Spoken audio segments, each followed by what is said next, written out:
la dure bataille pour la reconstruction du Congo, la victoire est à notre portée.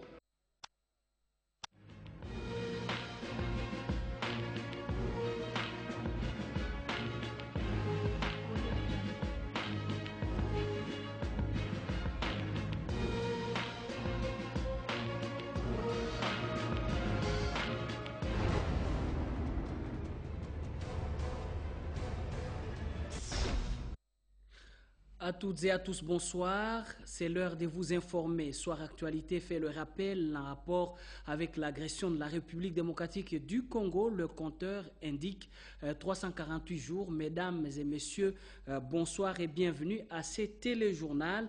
On les croyait se perdre dans les forêts du Kivu. Lui, c'est Bosco Ntaganda. Cette pièce maîtresse dans la déstabilisation de la partie est de la RDC est au Rwanda aujourd'hui. Il s'est rendu à l'ambassade des États-Unis. Nous y reviendrons avec un communiqué du ministère des Médias. À toutes et à tous, encore une fois, bonjour et bonnes conditions pour suivre Soir Actualité. La ville de Kananga, située au centre de la République démocratique du Congo, est en effervescence avec la présence des dirigeants du pays au plus haut niveau qui participent à la conférence des gouverneurs. Dans ces images, Jean-Pierre Kibambe Somwe Issa nous fait revivre le condensé qu'il a fait de l'arrivée du président Joseph Kabila dans le chef-lieu du Kasaï occidental. Kananga, chef-lieu de la province du Kasaï occidental, abrite à partir de ce lundi 18 à mardi 19 mars 2013 la troisième conférence des gouverneurs de province. Le chef de l'État, Joseph Kabila Kabange, préside cette grande rencontre annuelle de chefs de l'exécutif provincial. Il est arrivé à Kananga ce lundi en fin de l'avant-midi. Il était 11h45 heure locale. Accueilli au bas de la passerelle par le Premier ministre Augustin Matata Ponyo Mapon, le président de la République a salué les officiels ayant effectué le déplacement de l'aéroport et le notable de la province avant de prendre le bain de foule de la population, mobilisée spontanément de l'aéroport jusqu'au centre-ville. L'accueil était digne du président Joseph Kabila Kabange.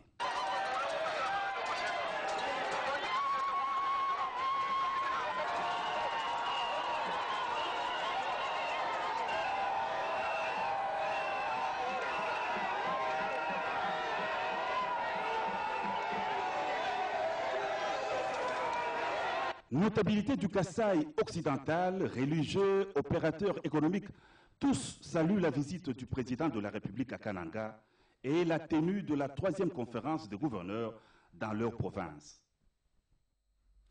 Voilà, vous allez corriger avec moi tantôt quand on a annoncé en ce qui concerne la découverte de la présence de Bosco Ntaganda au Rwanda. C'est plutôt la rédaction qui a fait une dépêche, un papier qui vous sera lu dans ce journal par Poncien Tshungu. L'observance stricte de l'article 200 de la Constitution a milité en faveur de la convocation par le chef de l'État, Joseph Kabila, de la troisième conférence des gouverneurs à Kananga que vous avez suivi tout à l'heure. Kibambe Somwe et quelques commentaires de la journée en rapport avec cette réunion. Les gouverneurs des provinces de la RDC ont répondu au rendez-vous de la troisième conférence annuelle sous la présidence du chef de l'État Joseph Kabila Kabange. La cohésion nationale dans l'unité, c'est le thème retenu pour cette troisième session de la conférence des gouverneurs. Les participants aux assises vont s'appesantir sur différents sous-thèmes, en l'occurrence la situation sécuritaire et le développement des provinces, la mise en œuvre effective de la décentralisation ainsi que l'organisation des élections provinciales, urbaines, municipales et locales. La conférence des gouverneurs de province s'est vêtue une instance de concertation et d'harmonisation entre le pouvoir central et les provinces. Elle a pour mission d'émettre des avis et de formuler des suggestions sur la politique à mener, ainsi que sur la législation à édicter par la République, conformément à l'article 200 de la Constitution. Selon l'ordonnance l'instituant et son règlement intérieur, la conférence des gouverneurs de province est composée du président de la République, du Premier ministre, du ministre de l'Intérieur et des gouverneurs de province. La première session de la conférence des gouverneurs s'est tenue à Kisangani en juin 2009, tandis que la deuxième session est intervenue en août 2011 à Kinshasa. Comme chaque lundi, le Premier ministre Augustin Matata Ponyo-Mapon a présidé ce matin la réunion de la cellule interinstitutionnelle sur le suivi et l'évaluation de la politique économique du pays dans son ensemble. Eh bien, la troïka stratégique d'aujourd'hui s'est déroulée à Kananga, Guimatundu, Christian Ochoudi. Ce lundi matin, dès l'aube, la ville de Kananga s'endort, peu avant la conférence des gouverneurs. Au premier champ des coqs, le Premier ministre Matata Ponyo réunit la troïka stratégique pour la réunion hebdomadaire au centre de la République. Il est entre autres question de la croissance économique qui doit profiter à une large majorité des concitoyens, laquelle croissance économique rime avec la bataille pour le taux d'intérêt débiteur. Matata Ponyo y veille et tient au respect des engagements pris. Mais en quoi cette réunion de Kananga est-elle différente des autres tenues à Kinshasa? Daniel Moukoko. Nous sommes à Kananga, qui est au centre du pays, et c'est une zone sur le plan économique qui souffre de l'enclavement. C'est la situation aussi dans l'autre Kasaï oriental. Et donc, le désenclavement de Kananga et du Kasaï occidental, c'est une question essentielle, tant pour les activités économiques et donc pour les recettes publiques, que pour les conditions de vie des populations de la province du Kasaï occidental. Le désenclavement du Kasaï, ça veut aussi dire essentiellement le train. C'est la raison pour laquelle, au cours de la réunion d'aujourd'hui, la troïka stratégique a notamment recommandé que nous puissions accroître l'intervention de l'État en faveur de la SNCC. Tout comme aussi nous allons le faire en faveur de l'ex-Onatra. Donc on peut dire que la troïka stratégique qui s'est tenue à Kananga, c'était la troïka du rail. Et les autres points, c'est une question que nous considérons comme étant fondamentale au renforcement de la croissance économique, c'est la question du taux d'intérêt débiteur des banques commerciales. Nous continuons à penser que la Banque centrale du Congo, le gouvernement, sans vouloir imposer aux banques commerciales, parce que les taux d'intérêt sont libéralisés dans notre pays, sans vouloir imposer donc, une certaine ligne de conduite, mais puisque nous sommes tous embarqués pour la croissance, et puisque nous convenons tous que la baisse de taux d'intérêt débiteur encourage la croissance, nous voulons donc voir le mouvement dans ce sens-là. C'est la deuxième fois que la troïka stratégique a lieu en dehors de Kinshasa. La dernière fois, c'était au mois de juillet dernier à Matadi, dans le Bas-Congo. Nous l'avons dit tout à l'heure, Bosco Ntaganda, l'un des seigneurs des guerres du M23, est rentré au Rwanda pour se réfugier à l'ambassade des États-Unis d'Amérique à Kigali. Des précisions avec Poncien Tissungu dans ses papiers d'analyse. Le seigneur de guerre, Bosco Ntaganda, s'est rendu à l'ambassade des États-Unis à Kigali cet après-midi vers 14h. On se souviendra qu'hier dimanche, un communiqué du gouvernement de la République démocratique du Congo, publié par le ministre des Médias et porte-parole du gouvernement, avait annoncé l'entrée de Ntaganda en territoire rwandais samedi. Cette information avait été qualifiée de baliverne par la ministre des Affaires étrangères et porte-parole du gouvernement rwandais, Louise Mushikiwabo. Et c'est la même ministre qui vient d'annoncer cet après-midi que le gouvernement a appris que Bosco Ntaganda était effectivement entré au Rwanda et se serait rendu à l'ambassade américaine.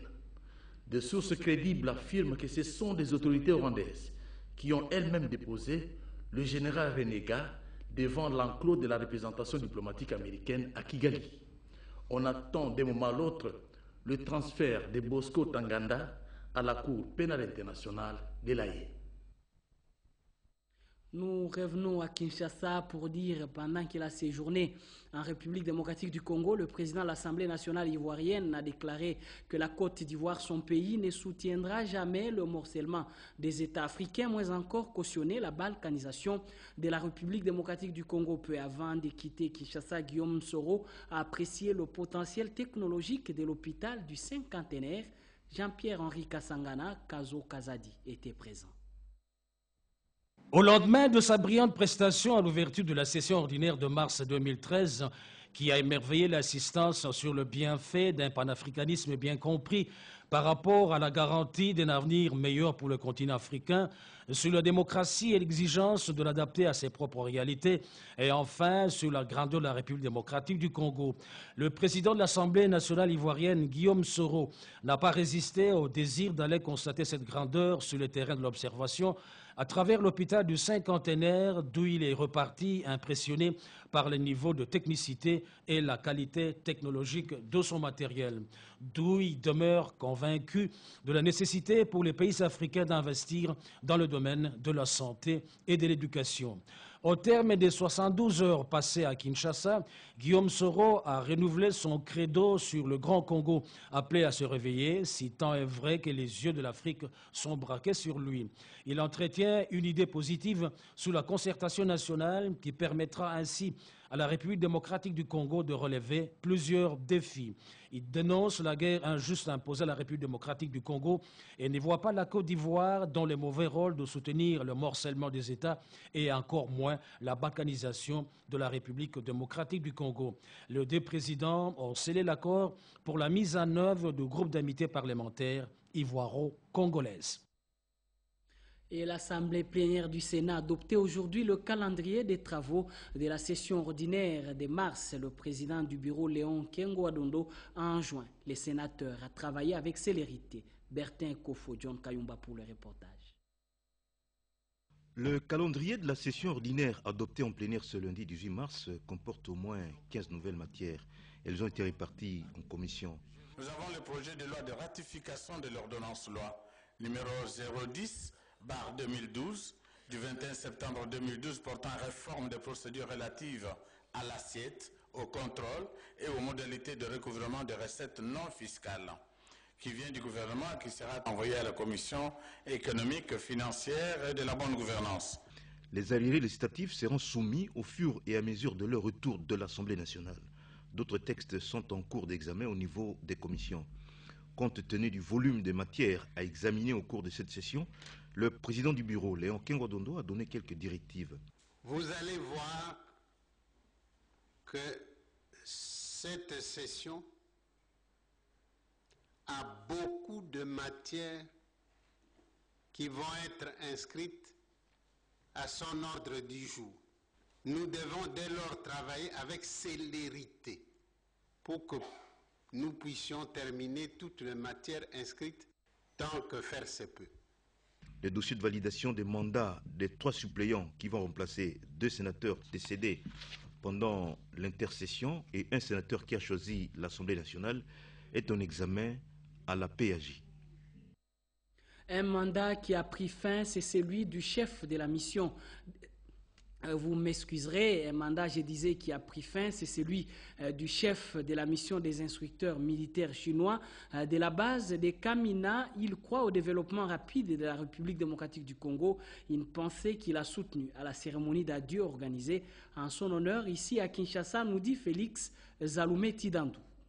Le chef de mission chinoise des instructeurs militaires à la base de Kamina et l'attaché de défense qui sont arrivés à la fin de leur mandat de 2 ans en République démocratique du Congo était à l'honneur ce dimanche au cercle de Kinshasa, dans la commune de la Gombe.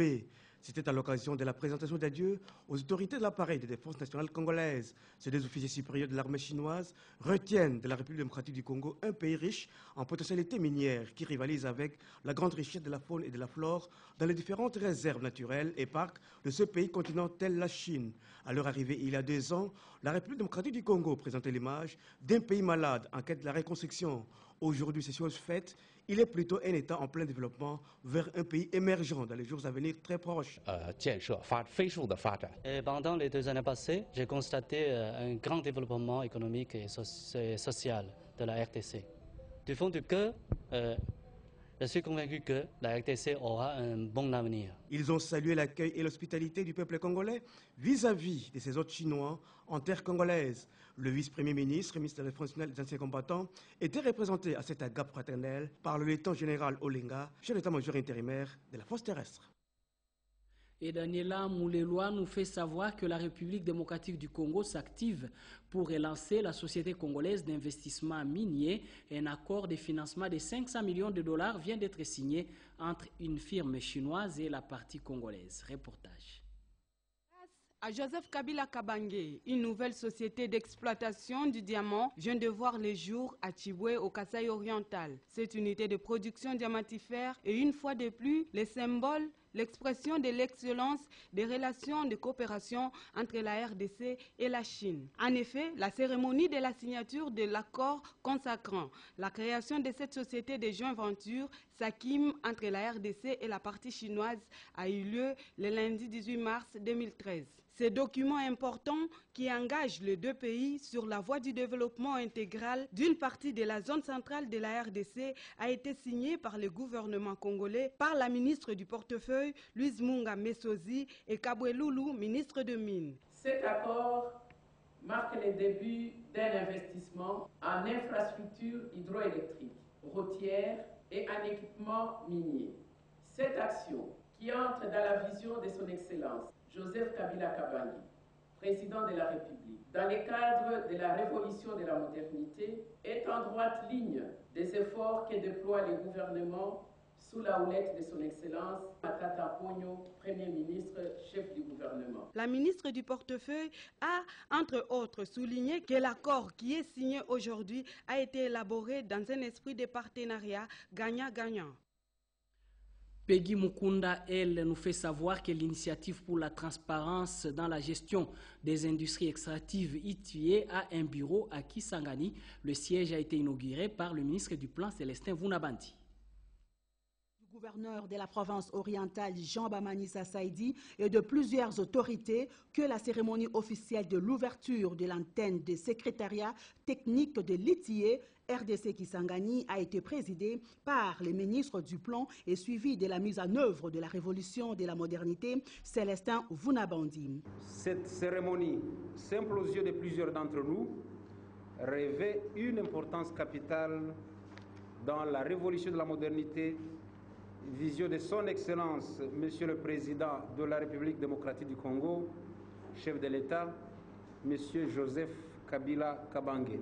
La République démocratique du Congo vient d'adhérer à l'OADA et a adhéré depuis 2006 à l'ITIE, ce qui constitue une preuve tangible de la volonté du gouvernement de la République d'améliorer le climat des affaires et des investissements, d'améliorer la gouvernance dans la gestion des ressources naturelles de ces pays et de maximiser les recettes publiques. L'ITIE est un outil très important entre les mains de l'ensemble des parties prenantes à l'initiative. S'en est suivi la cérémonie de coupure du ruban par le ministre Célestin Vunabandi en présence de toutes les autorités. Dans la soirée, un dîner-débat offert par les ministres où les opérateurs économiques ont saisi cette occasion pour représenter toutes leurs préoccupations, suggestions et recommandations. En séjour à Kinshasa, le secrétaire exécutif de la communauté économique des pays des Grands Lacs a échangé avec le ministre de l'Agriculture et du Développement rural. Ensemble, ils ont parlé de l'importance de l'agriculture en RDC et dans cette sous-région. Kinanga Moussach. Avant de quitter Kinshasa pour participer à la conférence des gouverneurs à Kananga, le ministre Vamwiti Jean Chrysostome a eu un entretien avec le secrétaire exécutif de la CEPGL, Herman Touyaga, sur l'IRAS. Il était accompagné auprès du ministre par l'ambassadeur de la République démocratique du Congo près la République du Burundi, M. Salomon Banamouere Baliene. Le secrétaire exécutif de la communauté économique des pays des Grands Lacs lui a exposé l'une des priorités des États concernés qui est la sécurité alimentaire par l'agriculture. Il est question que l'Institut de recherche agronomique zootechnique communautaire, dénommé IRAS, qui est l'outil par excellence pour contribuer à la promotion de l'agriculture régionale, soit dynamisé par l'implication directe des ministres de la CEPGL ayant en charge l'agriculture. Le ministre est membre de l'Assemblée générale de l'Institut de recherche agronomique et zootechnique communautaire. La coopération entre les trois pays reste. Et je suis sûr qu'une coopération reste agissante entre les pays membres de la CPGR pour lutter contre les maladies transfrontalières. Nous ne quittons pas le monde de l'agriculture pour signaler qu'après la période des semis, c'est l'ère de la récolte. Nous sommes dans la province du Bandundu. Cette province peut donc se féliciter d'avoir apporté un plus dans la campagne agricole exercice 2012-2013. Précision de Médard Mouyal. Lancé le 27 juillet 2012 dernier à Kinshasa par le Premier ministre Augustin Matata Ponyo, la campagne agricole 2012-2013 donne déjà ses premiers résultats et ils sont globalement positifs. Dans la vision du gouvernement, chaque province devait développer l'agriculture suivant ses spéculations agricoles, en l'occurrence le maïs dans le Kasaï, la pomme de terre au Nord Kivu et au Sud Kivu, le manioc au Bandundu et au Bas-Congo, chaque province ayant ciblé ses territoires phares réellement actifs dans le bassin de production agricole retenu pour la mécanisation. Si au Bandundu, l'utilisation rationnelle des tracteurs a conduit à l'extension rapide et significative des espaces labourés, soit 390 hectares sur 500, le Katanga et le Bas-Congo ont réalisé des résultats satisfaisants sur le plan de l'amélioration de l'environnement du travail des paysans. Ainsi, l'agriculture, facteur de croissance et de création d'emplois en République démocratique du Congo, est une analyse stratégique du gouvernement congolais engagé sans ambiguïté de donner des signaux assez forts non seulement à la population congolaise, mais aussi aux partenaires qui interviennent dans le secteur agricole. Cette expérience qui intervient après près de 2 décennies a permis aujourd'hui d'identifier les provinces pilotes. Vous l'avez certainement appris, Kinshasa abrite demain les travaux du Forum économique national édition 2013. L'assainissement de l'environnement dans le monde des affaires reste l'une des priorités, précise le ministre de l'économie dans ses reportages de Pierre Mbouyou Saïdi. En prélude à la tenue à Kinshasa du premier Forum économique national FENAT 2013, le ministre de l'économie et commerce Jean-Paul Nemoyato Bakebole s'est imprégné de l'état d'avancement des travaux, des consultations nationales des experts du cadre permanent des concertations économiques, CPCE en sigle, assise préparatoire du forum. Après avoir apprécié les niveaux du sérieux des experts, le ministre Jean-Paul Nemoyato a fixé l'opinion sur les objectifs principaux du FENAT 2013. De l'amélioration du climat des affaires. Comme le dialogue est devenu une réalité, je pense que ça contribue déjà beaucoup à l'amélioration de ce climat des affaires. La relance des activités agricoles et le développement rural. L'émergence, n'est-ce pas, de l'entrepreneuriat local qui est constitué déjà. Le FENAT 2013, qui se tiendra pendant 2 jours, soit du 19 au 20 mars 2013, permettra au gouvernement, à ses partenaires privilégiés, de parvenir à une synergie d'action sur les grands problèmes socio-économiques du pays dans un climat des affaires apaisé. Nous sommes en plein mois de la femme. Le mois de mars, la ministre du Genre, de la Famille et de l'Enfant poursuit ses activités de sensibilisation. Hier, Geneviève Inagossi était avec les membres de la communauté internationale des femmes messagères du Christ CIFMC, Betty Amani et Paul Landou pour les reportages. Les activités de sensibilisation sur la thématique du mois de la femme se poursuivent au ministère du Genre, de la Famille et de l'Enfant. Les groupes ciblés cette fois-ci étaient les femmes de la communauté internationale des femmes messagères du Christ, CIFMC. Pour appuyer spirituellement cette action de la ministre Geneviève Inagossi, la CIFMC par le couple Olangui a organisé un culte d'action de grâce sous 2 angles. La célébration du mois de la femme et la clôture des activités du 22e anniversaire de cette communauté chrétienne. Dans les échanges avec ces femmes, la ministre Geneviève Inagossi Kassongo les a exhortées à la solidarité envers nos compatriotes de l'Est de la RDC victimes des affres de la guerre et aussi l'essence à accorder à la célébration du mois de la femme édition 2013. Les témoignages sont très éloquents et rendent bien compte des immenses panoplies d'activités qui sont déployées et qui privilégient une prise en charge intégrale de l'être humain. La multiplication des écoles qui organisent différentes filières Frappée par les œuvres réalisées par cette communauté, Madame la ministre du Genre les a invités à consolider les actions sociales et spirituelles qu'elles accomplissent pour la prise en charge spirituelle et sociale du peuple des dieux en RDC. Il faut noter que la Suède s'engage déjà à soutenir la République démocratique du Congo dans la sécurisation des parcs nationaux, volonté exprimée au ministre de l'Enseignement supérieur, universitaire et de la recherche scientifique par l'ambassadeur de ce pays ami reçu en audience, Blandine Wavingana, Mireille Kumbu et François Niembou. La République de Suède va accompagner la République démocratique du Congo dans son processus de sécurisation et de maintien de ses parcs nationaux. En effet, la République démocratique du Congo est un scandale géologique et riche en biodiversité, avec 8 parcs inscrits sur la liste du patrimoine mondial. Ceci a motivé la rencontre entre le ministre de l'Enseignement supérieur, universitaire et recherche scientifique Bonaventure Tchelolo Chima avec l'ambassadeur de Suède en République démocratique du Congo. C'était une occasion pour la diplomate suédoise d'informer les ministres de la candidature prochaine de la Suède au poste de la présidence du Conseil de l'UNESCO. À ce sujet, elle a sollicité le soutien de la République démocratique du Congo à travers les ministères de l'enseignement supérieur, universitaire et recherche scientifique. Le ministre Tchelo a rassuré l'ambassadeur de la République de Suède en République démocratique du Congo de l'appui de la RDC à cette candidature. Je crois parce qu'ici, il y en a beaucoup de parcs qui sont des héritages du patrimoine international. Alors, UNESCO, c'est une des organisations qui travaille avec ceci et aide les gouvernements pour pouvoir maintenir les héritages, pouvoir maintenir les plantes, les animaux et de garder la sécurité dans ces environs. Alors, je pense que c'est important et que l'UNESCO peut vraiment travailler avec le gouvernement congolais.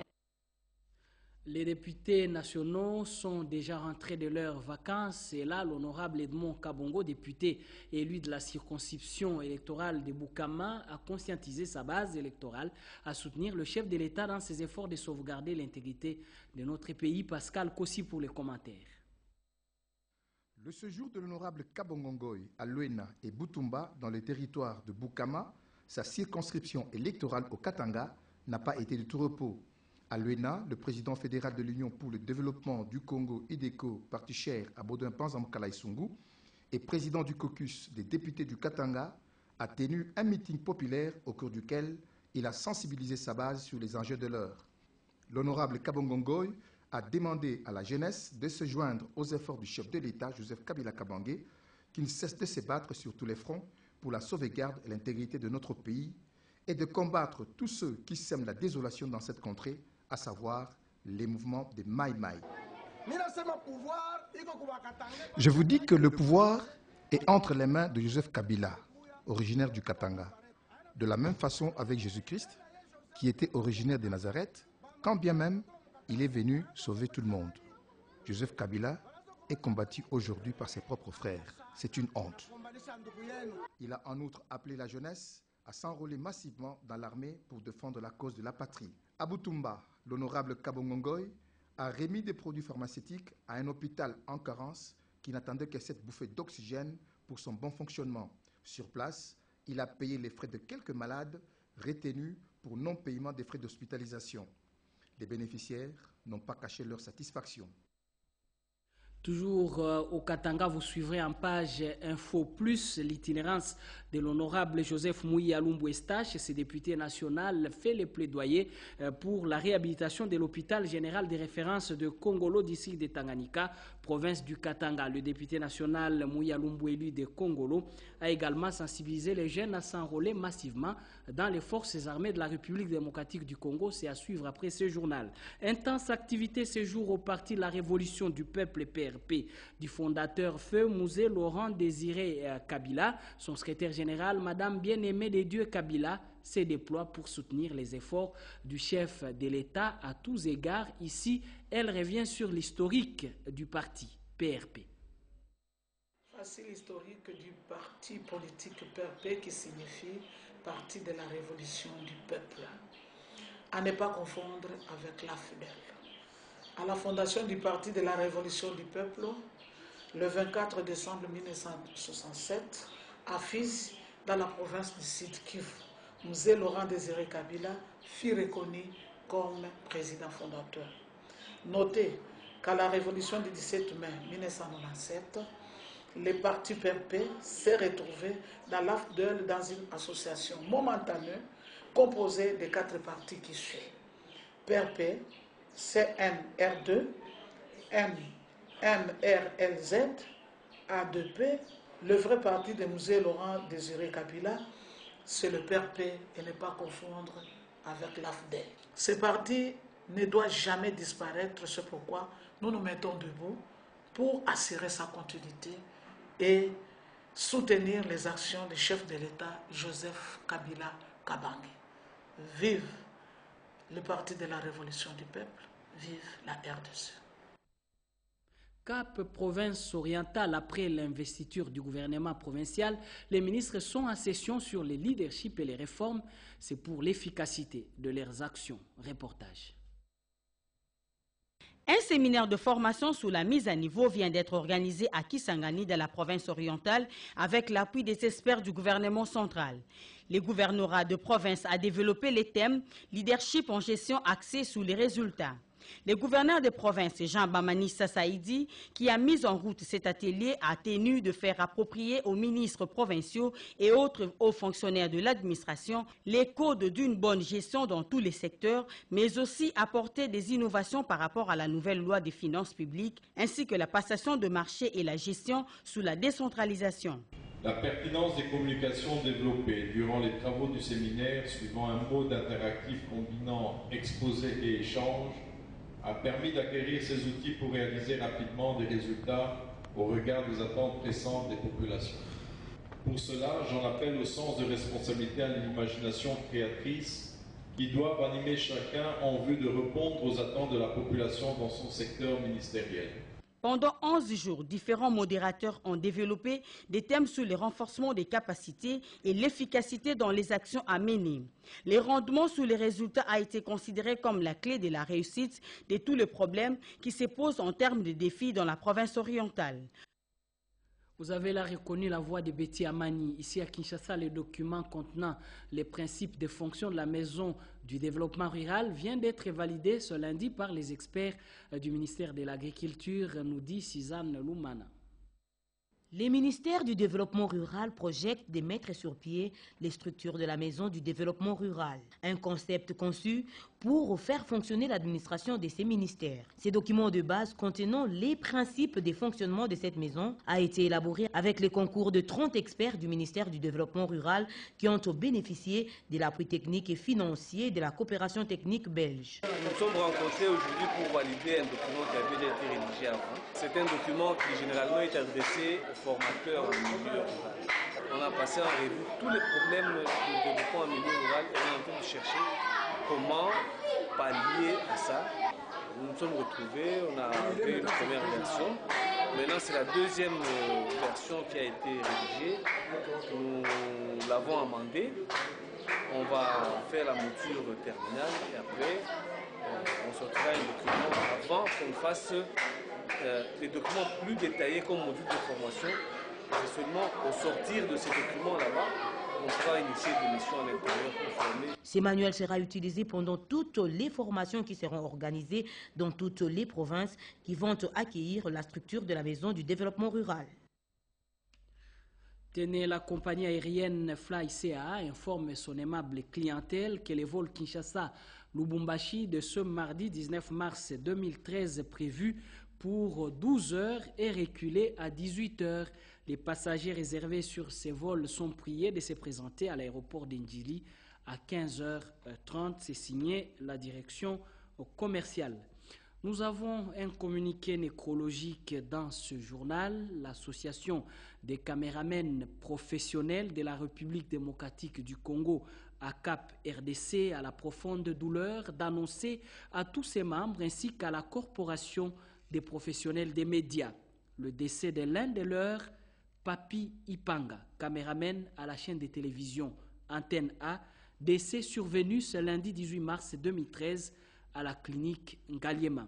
En attendant le programme officiel des funérailles, le deuil se tient au quartier Mongo numéro A41 dans la commune de Matete. Ce communiqué tient lieu de faire part, c'est signé Précieux Mangonzoï, président national. La rédaction du journal télévisé de la RTNC présente ses sincères condoléances à la famille de notre confrère, estimé confrère, Papi Ipanga.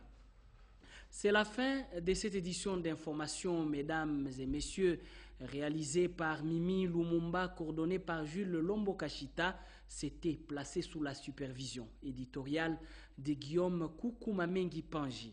Marie Kalong, José Guibemba, Judith Mvouma et Hervé Poundi nous ont prêté leur plume.